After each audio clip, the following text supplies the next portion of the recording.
सांगतायत, परंतु इतरांचे नाव नाही।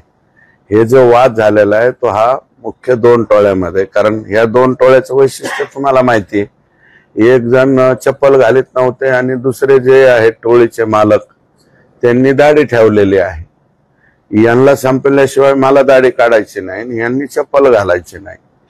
या दोन टोळ्यामधला हा वाद झालेला आहे। ते काही मारामारी फार मोठी झालेली नाही, थापडथोपडीची झाली। नंतर काहीतरी कर्मचारी वगैरे गेले आणि पण धावाधावी मात्र सगळ्यांचीच एकामेकावरती झालती आणि थापडथोपड सुद्धा दोन्ही गटाची त्या ठिकाणी झालेली आहे। आणि त्याच्यामध्ये एक महादेव गित्ते कोण आरोपी आहे, बापू आंधळे। आता मी काय त्याचं समर्थन करणार नाही। बापू आंधळेचं बिचाऱ्याचं सुद्धा हत्या व्हायला नको होती। अतिशय तरुण सरपंच होता तो। आणि हा जो आहे महादेव गित्ते आरोपी, मला वाटतं त्यांनी फेसबुक व्हॉट्सअप पोस्ट टाकल्या होत्या की मला कशा पद्धतीने गुंतविण्यात आलंय, मी या गुन्ह्यामध्ये नाही। आणि नंतर तो हजर झालाय का अटक झालाय हे बी मला माहित नाही, परंतु आतमध्ये गेल्याच्या नंतर हे हाणामाऱ्या आज झालेल्या आहेत। बीडच्या जेलमध्ये काही बी होऊ शकतं ना। बीडच्या जेलमध्ये माझी तर माहिती अशी आहे की त्या आकांना स्वतंत्र जेवण सुद्धा पुरवठा होतोय, इथपर्यंत माहिती माझ्याकडे आलेली आहे।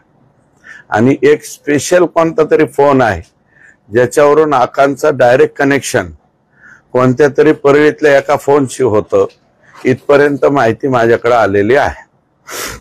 मात्र सुरुवातीला व्हीआयपी ट्रीटमेंटचं समोर आलं, आता वाद समोर येतोय, जिल्हा प्रशासनाची वचक नाही करणार नाही। याच्यावरती मला असं वाटतं एसपींनी सुद्धा वचक ठेवायला होता, कारण हवा होता। एसपी हे इथं स्वतः ह्यालाच असतात हेडक्वार्टरला। हेडक्वार्टरला असताना सुद्धा एसपींनी हे व्हीआयपी ट्रीटमेंट झाल्या, मग त्या व्हीआयपी ट्रीटमेंटला व्हिडिओ पाहायचे, पेपरला आल्याच्या नंतर ह्याला सस्पेंड करा त्याला सस्पेंड करा। याच्याऐवजी अगोदर एसपींनी काय त्याची व्हिजिट का नाही केली? जेलमध्ये हाणामाऱ्यापर्यंत गेलं।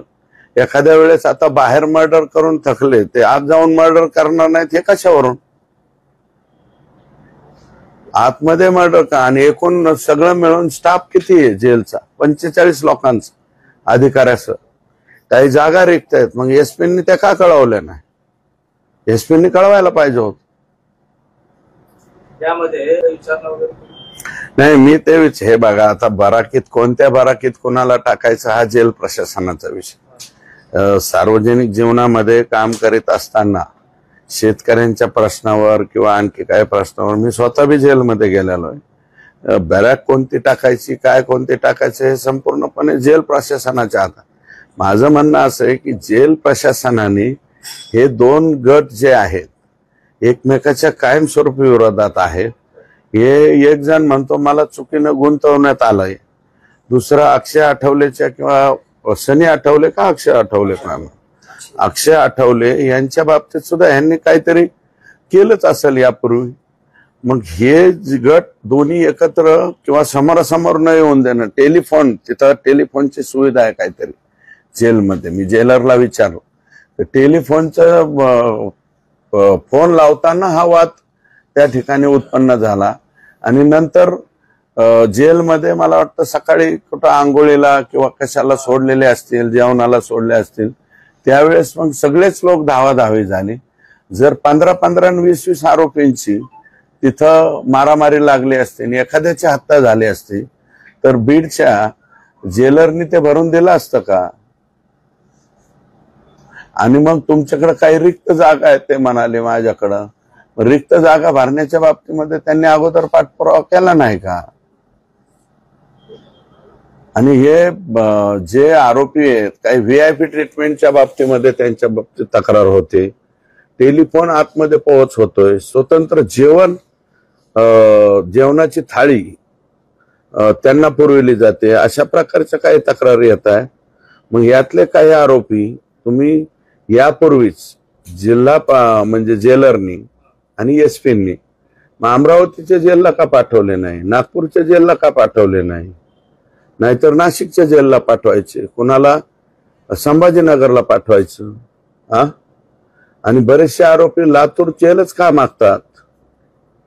कोणत्या कोणत्या आरोपींचे नातेवाईक लातूर जेलला आणि बीड जेलला या ठिकाणी काम करतात हे जेलरला SP साहेबांना माहित नसतं. जे अशा पद्धतीने हाणामाऱ्या होण्यापेक्षा यातले ज्यांच्यावरती आता बबन गीतेच्या बाजूच्या किंवा यांच्या तो महादेव गीते किंवा अक्षय आठवले यांना VIP ट्रीटमेंट दिल्याची चर्चा आतापर्यंत कधी झाली नाही. VIP ट्रीटमेंट कोणाला दिली जाते तर आकाला दिली जाते. मग आका आणि त्यांचे जे समर्थक आहेत यांना सगळ्यांना अमरावती जेल किंवा नागपूर जेलला का पाठवलं जात नाही?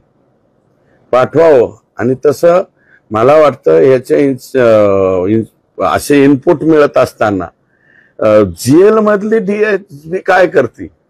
जिल्ह्याची DSPचा तर नंतरचा विषय, परंतु जेल मधली DSP काय करते? किंवा आम्ही पाहिलेलं आहे बाबा शोले मध्ये जेल में काय कोने कोने में हमारे जासूस है, तर जेलच्या कोने कोने मध्ये हे काय करत होते? आणि कालिया चित्रपटात वगैरे हाणामाऱ्या बघितल्या होत्या आम्ही.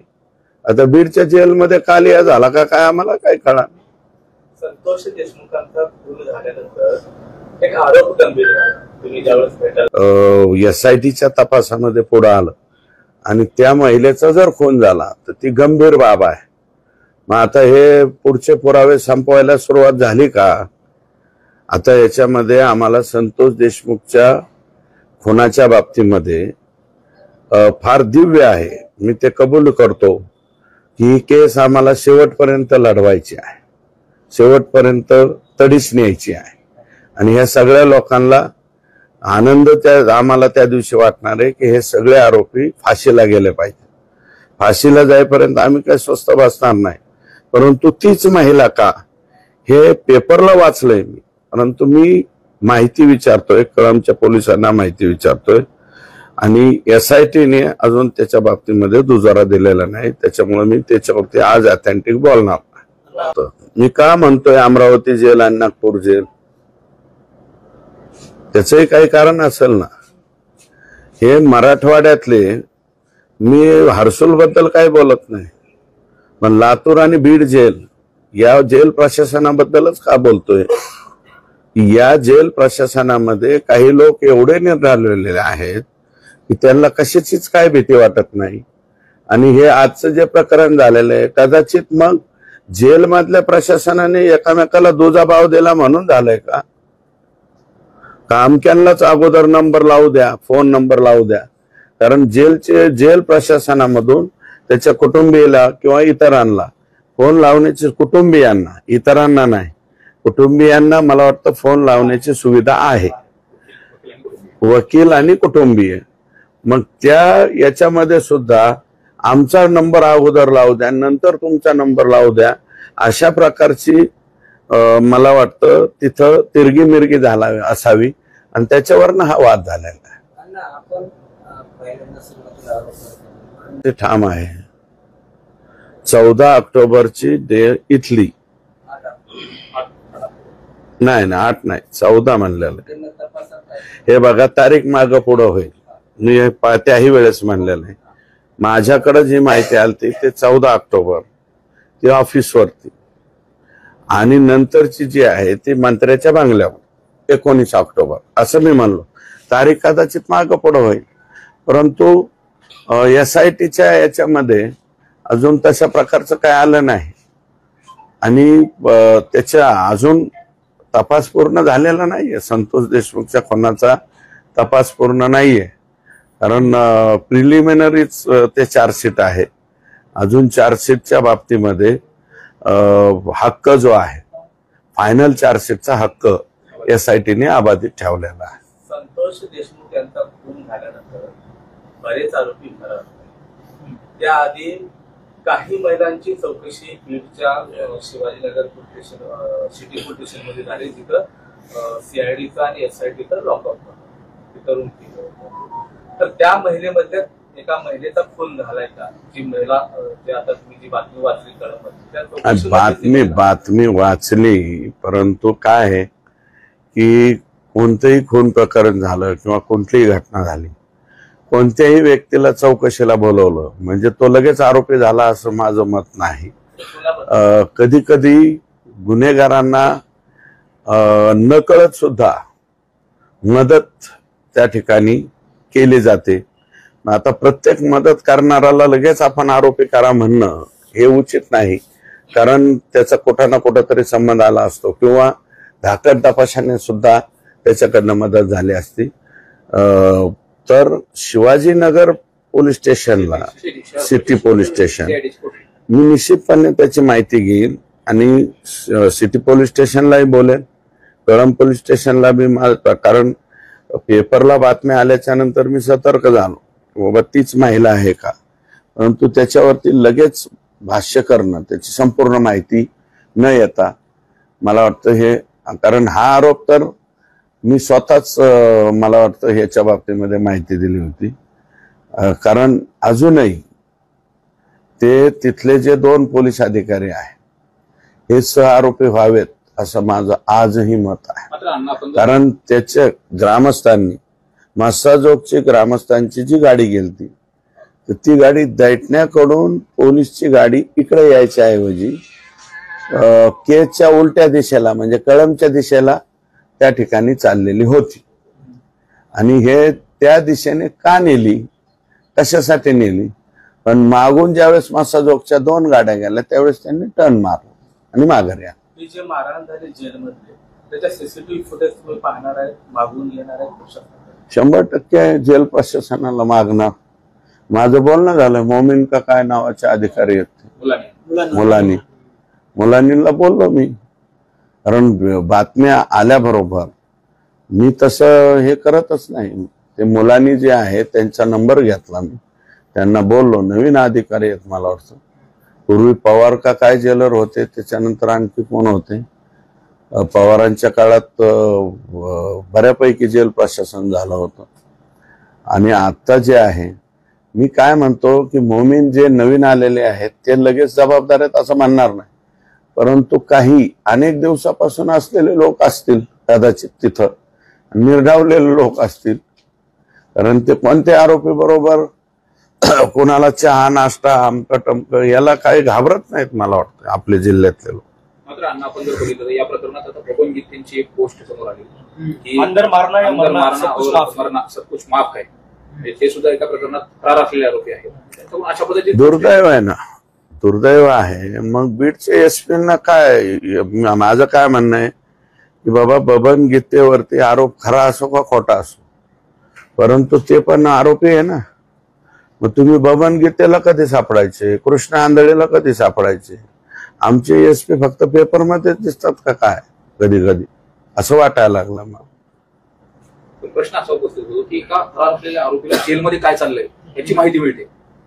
जेलमध्ये झालेली मला वाटतं आमच्या आता पोस्ट आली, मला तर तुमच्याकडून माहिती मिळाली, नंतर मी त्या मोमीनला विचारलं पत्रकारांकडून, आणि एक जण आहे माझा कार्यकर्ता त्यांनी माहिती दिली मला, तर ती मी आधी तुमच्याकडनं कन्फर्म करून घेतली, नंतर मोमीनकडे कन्फर्म केली, मग बाईट द्यायला सुरुवात केली. आता जेल प्रशासन सांगताना सांगेल अमक्या अमक्याचं नाही तमक्या तमक्याचं भांडण झालं, पण तसं नाहीये. जी बातमी सगळीकडे पसरलेली आहे त्यांचं आणि त्यांचंच भांडण झालेलं आहे. अर्धमसल्यामध्ये दुर्दैवी प्रकार समोर आला. संपूर्ण मस्जिद जे आहे ते चिठ्ठीच्या काट्याने उघडून देण्याचा घाट घातला होता, मात्र यशस्वी नाही झाला. कसं बघता, काही अधिकाऱ्यांशी बातचीत आहे? मी बोललो, अधिकाऱ्यांशी बोललो, तिथले DYSP सिक मध्ये गेलेले आहेत, तर त्यांचा चार्ज आमच्या इकडच्या DYSP त्यांच्याशी मी बोललो. तो जो गव्हाणे नावाचा पोरगा आहे तो ते कुटुंबाशी त्याचं काही देणं घेणं नाही, आणि तो जास्त प्रमाणामध्ये याच्या आहारी गेलेला आहे. आणि तो दुसरा सागडे का काहीतरी त्याच्याबरोबर, आडगे का सागडे माझी जी माहिती ते सागडे आहे. तर हे एकदम फुल ड्रिंकर ऍटम आहे, आणि काहीतरी संदल बिंदल तिथं कार्यक्रम होता संदलचा, त्या संदल कार्यक्रमामध्ये किरकोळ भांडण झाले. आणि हा पूर्वी जो ड्रिंकर म्हणतोय हा पूर्वी जिलेटिनचं त्या ट्रॅक्टरवरती काम करणारा होता फार पूर्वीच्या कालावधीत, त्याच्याकडे कदाचित शिल्लक असतील, ते आणले हे वैयक्तिक त्यांच्या भांडणातून झालेलं हे कृत्य आहे. परंतु त्याला मला असं वाटतं की सगळ्यांनीच ते सोडून दिलं पाहिजे. तर त्याच्या पाठीमागे कोणी आहे का, तर काही नाही. मी माहिती पण घेतली, पोलिसला विचारलं तर त्यांनी मला सांगितलं की ते 100% ड्रिंकर ॲटम आहे आणि त्यांनी ते कृत्य करण्याचा प्रयत्न केला. हे देईल असं मला काय वाटत नाही. हे पूर्वीचं काम करीत होतं त्यावेळेस ते 4-2 काही शिल्लक असतील आणि ते हे दोघं जण पूर्ण नशेमध्ये असताना जाऊन केलेला कार्यक्रम. त्याच्या पलीकडे त्याच्यात हे नाही. प्रोड्युसरचा प्रमाणपत्र देखील समोर आलं. अहो संपत्तीच एवढी झाली, आकांकडे पैसाच एवढ्या मोठ्या प्रमाणात आला, तर मग तो निर्माता नाही व्हायचा तर काय होईल? निर्माता म्हणजेच प्रोड्युसर ना. मग काय, आणि ऑथेंटिक मला वाटतं त्यांना हे बी मिळालेलं आहे. कायमचं कार्ड, कायमस्वरूपीचे सभासदत्व त्यांना मिळालेलं आहे. ते मिळणारच ना, कारण पैसा अति झाला. सगळं मालक जिल्ह्याचे बाप होते ना ते, त्याच्यामुळं काही प्रश्नच नाही. आपण जे महादेव मुंडे प्रकरणात आहोत, आतापर्यंत 8 पोलीस अधिकारी, तपास अधिकारी, हे एसपींनी ठरवायला पाहिजे ना. मग तुम्ही सगळे लोक रोजच्या रोज म्हणतायत, परंतु मग सोशल मीडिया आणि ह्याचं आणि प्रत्यक्षात मग एसपी कसं काय बदलतायत माणसं? आणि ज्यांच्याकडे तपास दिला त्यांना एकाला सांगा ना. आणि माझ्याकडे आजही माहिती आहे काही आरोपी गोट्या गीते वगैरे काही नावाचे असे काही अधिकारी आहेत, ते आरोपी आहेत की ते आता परळीत सर्रास फिरतात. 2 तारखेला जामीन ठेवतायत आणि परळीच्या पोलिसांना सापडत नाहीत. मी सोडा, अंजली दामानिया, त्याच्यानंतर त्या दुसऱ्या तृप्तीताई देसाई, आणखी कोणी काही परळीतल्या पोलीस अधिकाऱ्यांचे नावं सांगितलेत का नाही? एसपींचं काम नाही का त्यांना हे खरं आहे का खोटं आहे का बघायला, त्यांना परळीतून ह्याला हेडक्वार्टरला जॉईन करायला? मग करतायत काय? आणि 8 पोलीस अधिकाऱ्यांचा पहिला एक कोण डीवायएसपी नेमला होता? चोरमले. चोरमले कुणी आणलेला आहे? चोरमले प्रत्यक्षात बघितलंय का तुम्ही? मला त्याचं वर्णन नाही करायचं. आणि तिथले जे ह्याचे संतोष देशमुखच्या खून प्रकरणानंतर मीनाका काय नावाचे आरोपी म्हणजे डीवायएसपी आहेत, त्यांनी कोणाकडून तरी बरीच काही मोठी रक्कम घेतल्याची सुद्धा चर्चा आहे. हो, कोणतरी मीना आहेत. हा, ते मीना जे आहेत त्यांनी हे म्हणजे सुरुवातीला एवढं प्रकरण नाही, 9 तारखेला घडल्याच्या नंतर खरं हे उचललं गेलं 16 पासून पुढं. 12ला मी गेलो तिथं. माझ्या अगोदर प्रकाशदादा सोळंके आणि संदीप भाई क्षीरसागर गेलते, तिथले खासदार गेलते, मनोजदादा पाटील गेलते. मनोजदादा तिथं नसते तर मग गुन्हा दाखल करायला, ते असून मी गुन्हा दाखल करायला वेळ झालता ना. हे कमलेश मीना जे आहेत यांच्याबद्दल माझ्याकडे माहिती फार विचित्र आहे की तिकडनं लगेच काहीतरी मोठी रक्कम पदरात पाडून घेतली. तिडके ऍडिशनल एसपी आहेत, मग तुम्ही तिडके ऍडिशनल एसपी त्यांच्याकडे तर तपास द्यायचा.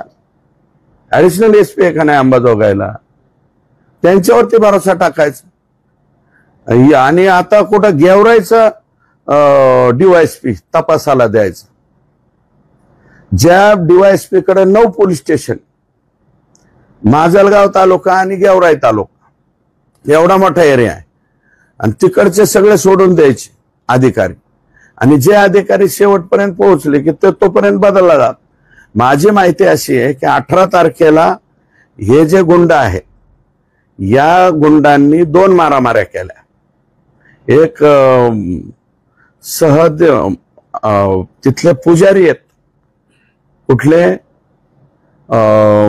वैद्यनाथ मंदिराचे पुजारी आहेत, आणि ते नाथरा गावचे रहिवासी मनोज पुजारी का काहीतरी त्यांचं नाव आहे. आणि त्यांना मारहाण करण्यात आली. त्यांच्या हे केलं, हात तोडले, पाय तोडले. त्याला गुन्हा दाखल करायला 156(3) म्हणजे आता 175(3) का काय झालेला आहे, त्या गुन्ह्याअंतर्गत तो गुन्हा दाखल झाला. 19 तारखेला एक मारामारी केली. शहादेव, त्याचं नाव शहादेव आहे बरं का, तोही वंजारी समाजाचा पोरगा आहे. त्याचे हातपाय तोडले. ज्याचं व्हिडिओ चित्रण आलं आणि तो 156(3) मध्ये कोर्टात गेला. त्याच्यानंतर गुन्हा दाखल झाला 19 तारखेला आणि 20 तारखेला महादेव मुंडेचा मर्डर झाला. मग जे लोक अगोदरचे 2 दिवस एक सलग मारामाऱ्या करतात, हे तिसऱ्या दिवशी महादेव मुंडेचे मर्डरर नाहीत, हे कशावरून? अहो, हे माझ्यासारख्या माणसाला कळतं, मग एसपींना आणि त्यांच्या खालच्या अधिकाऱ्यांना का कळत नाही? आणि जे लोक आकांनी बसवलेले आहेत, एवढे गंभीर त्यांच्यावरती आरोप झालेले आहेत, एसपींचं काम नाही चौकशी समिती नेमायची त्यांच्यावर जाऊन चौकशी करायची. अरे बाबा, सुरेश धस काय म्हणतो, जर सुरेश धस SIT आहे, सर्रास तेली आहे आणि मला असं वाटतं की आता त्याच्यामध्ये सरकारी वकील म्हणून निकम साहेबांची नियुक्ती झालेली. निकम साहेब बोलतील ना, कारण फायनल चार्जशीटच्या आधी तर ते 100% बोलणार आहे. मी आज नाही बोलणार त्याच्यावरती. माझं मत असं आहे की आजचा दिवस मला सवड द्या उद्यापर्यंत, कारण डिटेल एखाद्या अशा काही प्रकरणाच्या बाबतीत, हे संतोष देशमुख फार सेन्सिटिव्ह प्रकरण आहे. या सेन्सिटिव्ह प्रकरणामध्ये संपूर्ण माहिती न घेता बोलणं उचित होणार नाही. काय अंजलीताईंना माहिती पुरवणारे आपल्या बीड जिल्ह्यातलेच लोक कुठले का असतील, असू द्या ना, पत्रकार असेल तो जबाबदारच असेल ना, काय बेजबाबदारपणे त्याने माहिती पुरवली. पण त्याच्या बाबतीत मी जे दोन्हीकडे इकडं तिकडं फोन करतो, आता तुम्ही शिवाजी नगर पोलीस स्टेशन किंवा city police station CID office यांच्याशी बोलावं लागेल, कारण हे CID मधले SIT मधले आधी वरिष्ठ अधिकारी काय बोलत नाहीत. आम्हाला काही माहिती जी आहे तिथल्या इतर अधिकाऱ्यांकडून घ्यावी लागते, तर ती माहिती घेऊन उद्याच्याला बोलतो.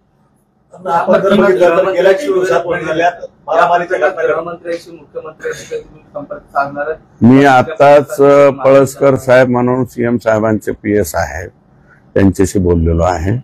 मी लवकरात लवकर आता वेळ मिळाला की साहेबांशी बोलणार आहे, कारण हे कालिया चित्रपट आमच्या इथं येणं हे काही भूषणाची बाब नाही.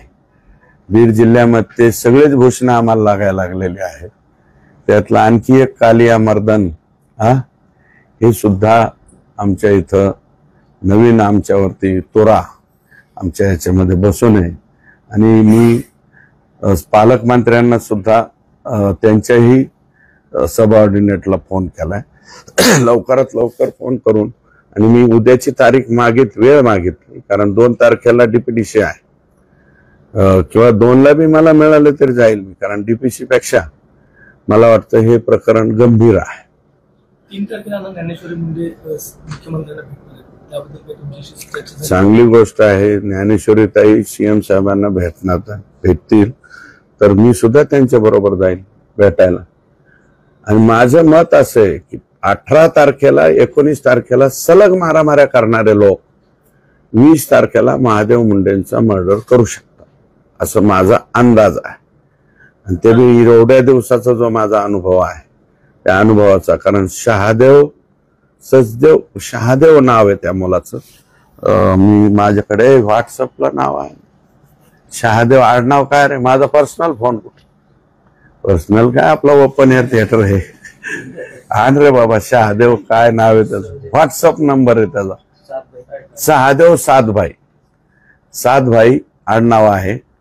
आणि तो बिचारा वंजारी समाजाचाच मुलगा आहे. याचं बी टंगडं तोडलंय, याला 307 केलंय.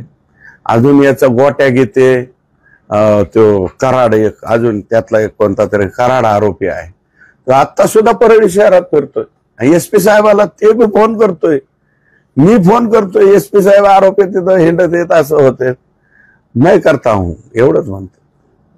आणि बाकीचे आरोपी मध्येच हिंडत होते, बाकीचे आरोपी अटक केले.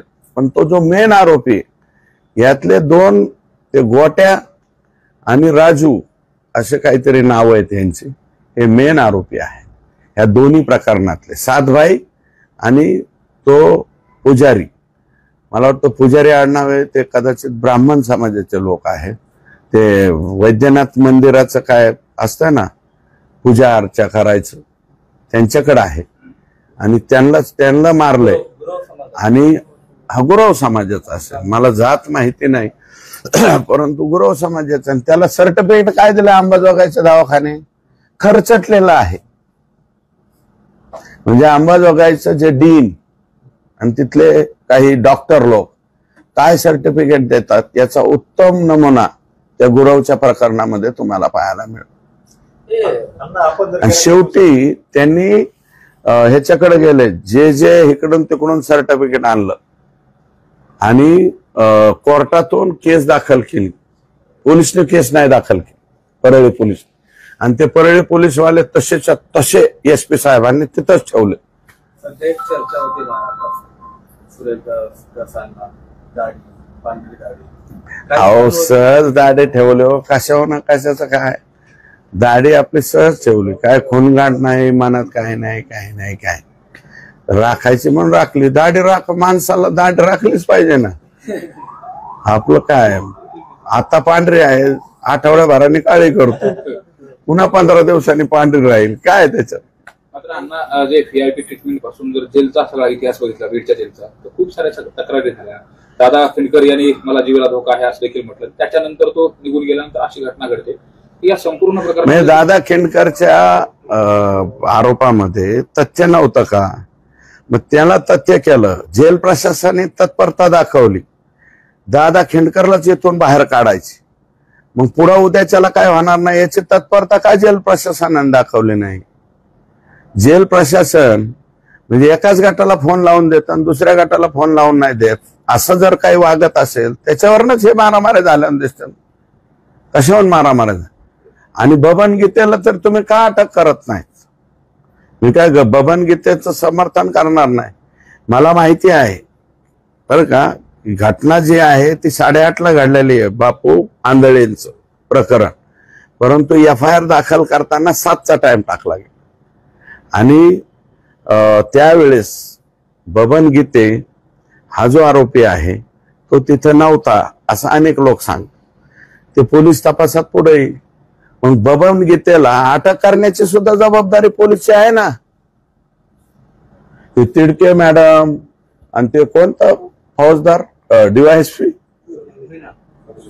सुरमली, हे लोक काय करतायत तिथे? बबन गीतेला अटक करा, कृष्ण आंधळेला अटक करा. कासले नावाचा जो निलंबित पोलीस कर्मचारी आहे त्यांनी परळीमध्ये मिनी मंत्रालय चालत होतं, तिथून बऱ्याच काही गोष्टी चालत होत्या असा देखील आरोप केलेला आहे. नेमकं त्याचे व्हिडिओ देखील सोशल मीडियावर व्हायरल करतोय. कासले रणजित कासले नावाचा बीड पोलीस दलातील आरोप तो टाकलाय तो बाबा, नको चलो दे, ते लय कात्रा आहे बाबा, कशाला उघड नवीन वाद वाढून घ्या. नाही नाही, परळीतून मिनी मंत्रालय कुठे? सगळं परळीतूनच चालत होतं ना. आणि कोण चालवत होतं? आकाश. आता जिल्ह्याचे बाप मानल्यावर कुठून चालणार? बापच कारभार करीत असतो ना. मग बाप हे कारभार करीत होते सगळे, राख वाळू, हे याची बदली इकडं करा, त्याची बदली तिकडं करा. एका दिवसात तर ह्या पोलीस स्टेशनचं त्या पोलीस स्टेशन. आकाशचं नाही ऐकलं की गेलाच. नवीन आलेले जिल्हा पोलीस अधीक्षक नवनीत कावत हे बीड बोललेलो त्याच्यावरून तुमचं तुम्ही ओळखून घ्या. माझं मत काय झालंय ते. आपण जर बघितलं तर संतोष देशमुख हत्या प्रकरण असेल त्या प्रकरणात आणि ज्या पद्धतीने यंत्रणा हलायला पाहिजे तशी यंत्रणा हलताना दिसत नाही. अजूनही SP ग्राउंडवरती गेलेले दिसत नाहीत. फक्त ते SP कार्यालयातूनच यंत्रणा हलवत आहे आणि सोशल मीडिया आणि फेसबुक आणि याच्यावरती दिसत आहेत, खाली दिसणार असं माझं मत आहे. मी स्पष्ट आरोप करतो. आणि कसं काय भास्कर केंद्र ते तिथं राहतं? SP काम काय? स्वतःची यंत्रणा, जी यंत्रणा पूर्ण खिळखिळी झालेली आहे, जी यंत्रणा एकतर्फी वागत होती, तिथली यंत्रणा उचलायची ना. संतोष देशमुख असेल त्याने देखील मारहाण करताना. आता कालचं जे प्रकरण झालं मशिदीतला स्फोट, त्यावेळेस देखील व्हिडिओ काढलाय आरोपीनं. हे व्हिडिओ काढण्याची प्रवृत्ती बीडमध्येच वाढते आणि असे दुर्दैवी घटना घडतायत. काय नेमकं बीडला काय झालं? बीडला काय झालं ते आम्हालाच कळणार. आता जे करतोय ते बी उद्योग स्वतःच, म्हणजे व्हिडिओ शूट करायचा. मैं ऐसा कर रहा हूं, हे मैं होना असं म्हणतात. तसं मैं ऐसा कर रहा हूं हे बीड म्हणजे त्या मशीन मध्ये केलंय त्याचा बी फोटो काढलाय. व्हिडिओ आहे अगोदर.